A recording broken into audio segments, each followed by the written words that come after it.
Tinlicker is one of the main acts of melodic house and progressive house. With over 6 million plays on Spotify, their songs are amazing and we can learn a lot if we dive deep into their songs. And here are a few things that you can learn from Tinlicker that can make your tracks become a lot better as well. But before we begin, let me know over here in the comment sections which is your favorite song from Tinlicker. And now let's get down to the video and let's get started with this tutorial.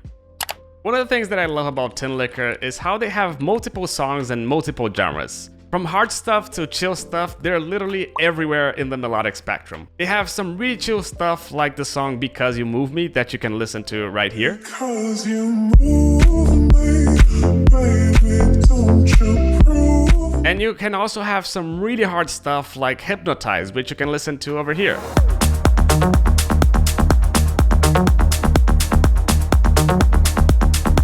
And they have some stuff in the middle, which is not so intense in the bass line, but more intense than Because You Move Me, and a lot more melodic than Hypnotize, like Tired of the Wild.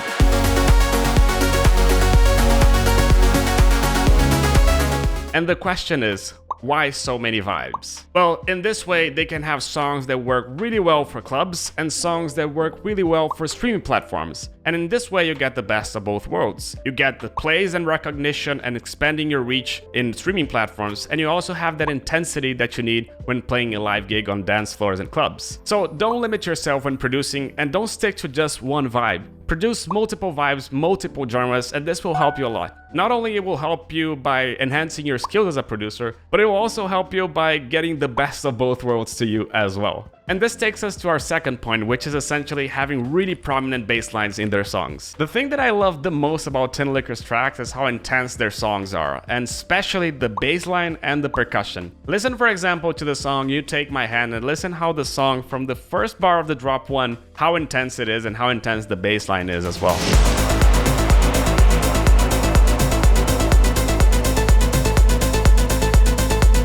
And the same happens in a different song called Bird Feeder, in which now they feature a more plucky kind of bass line.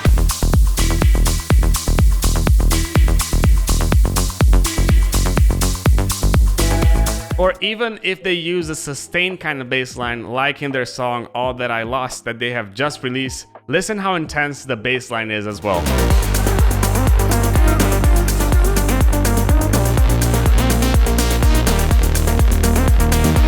As it is the main element of the song, not only it sounds really prominent in the song, but if you check it in the mix as well, you also see that it's also really prominent in level as well. Listen, for example, to the song Hypnotize and how loud the bass line, but listen looking to the spectrum over here.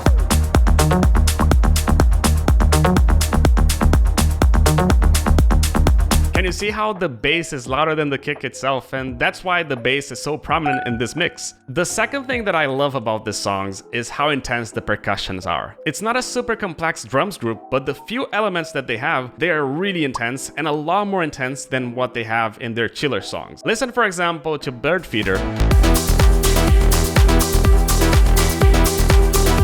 The percussions are just so much more intense, and that happens for a few reasons. First, they have a longer kick.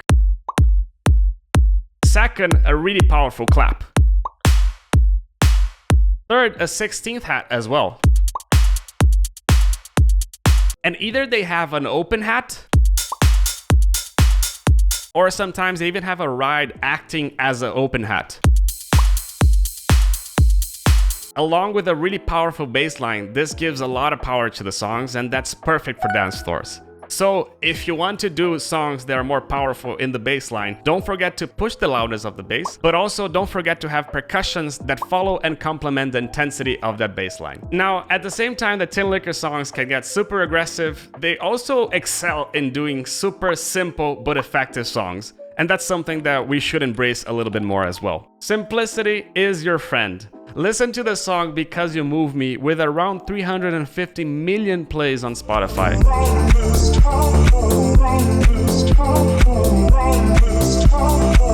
Especially the percussion, it's a shaker, a hat, and a clap, and that's it. And that doesn't feel boring or anything because the melody and the vocal are super prominent in the song. And the same happens in the song Tell Me with Hell's Hood again. You tell me like I didn't know I'm breaking the rocks here on a kick, a hat, and a clap, and that's it in the percussions. And then you can ask me, Leo, but is that because it's a chill song? No. If you listen to the song Kyra of the Wild, you're gonna see that the lead over there and the melodics are really prominent, as you can listen in the middle of the drop 2 over there. A kick, a clap, and a hat. There's a little percussion in the background, but essentially it's a kick, a clap, and a hat. And that happens for 2 reasons. First, the vibe of those 2 songs require less elements in the percussion, so that's how they can pull it off over there. And second, in Kyra of the Wild, since the song is so intense in the lead, if they added more percussions, that could feel a little bit too much. Therefore, don't feel that you need to be super complex with ear candies or even with percussions, because sometimes when you have an element that carries the energy of the song, adding more ear candy can just feel a bit too much, you know? But how can you make these elements that carry a lot of energy? And that takes us to point number 4 in this video. Now listen to the remix of the song Children and listen how prominent the lead is in there.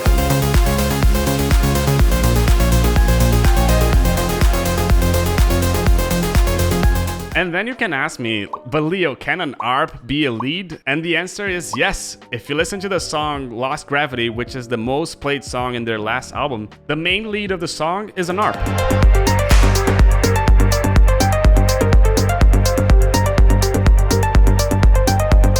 So yes, it can be a lead, but they also have leads that follow a melody, like in the song Sleepwalker.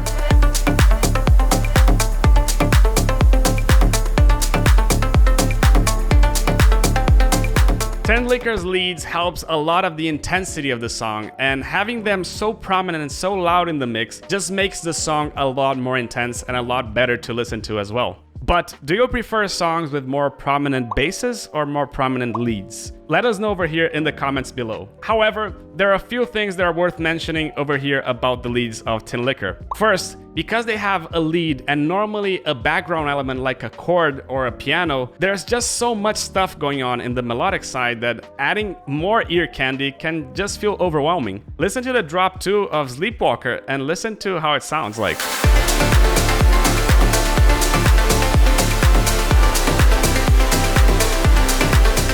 And if we add more, it can just feel a bit too much. 2. Tinlicker's sound design is not so complex. If you check it over here in Ableton, you can see that the main lead is done simply with a sawtooth, and it sounds really close to the original.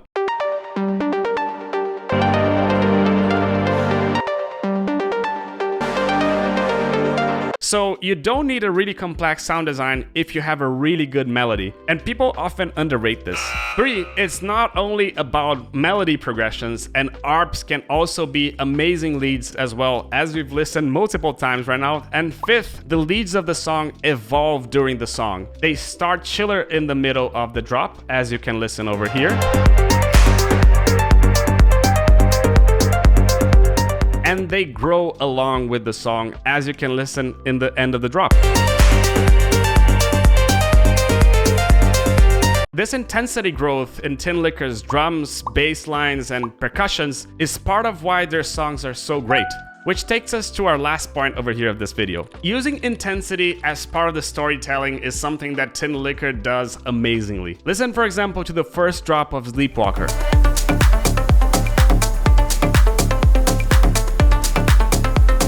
And you can see that the elements are really timid, not so aggressive, but listen to the drop 2 over here.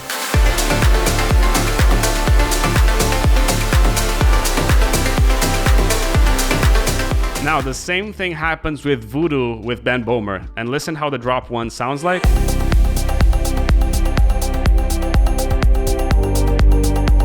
Chill, simple. Now listen to the drop 2.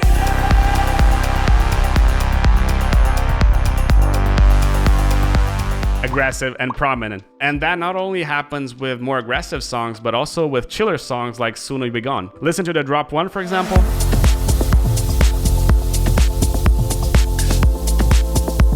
And now to the drop 2.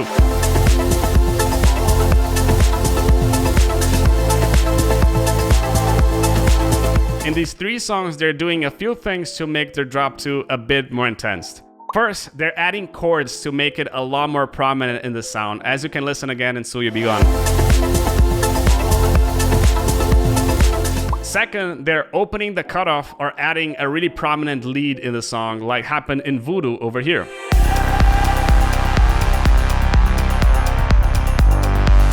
Or third, they're adding an additional lead to make the song even more intense, like what happens in All That I Lost.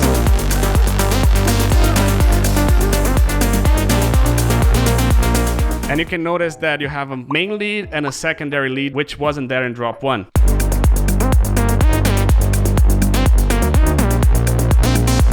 So what this tells us and what makes Tinlicker's track so great is that the drop 2 is normally more aggressive and more intense than the drop 1, which makes the song less static and in the end less repetitive and therefore more interesting to listen to. But don't feel that you can only learn things from Tinlicker, because if you want, you can also check the video that we just posted over here about Ben Bomer and 6 things that you can learn from Ben Bomer as well. Or if you just want to learn about ear candy, you can check this video over here about how you can add more ear candies to your songs as well. I hope you liked the video and I hope to see you soon in the next Abstrakt video next week.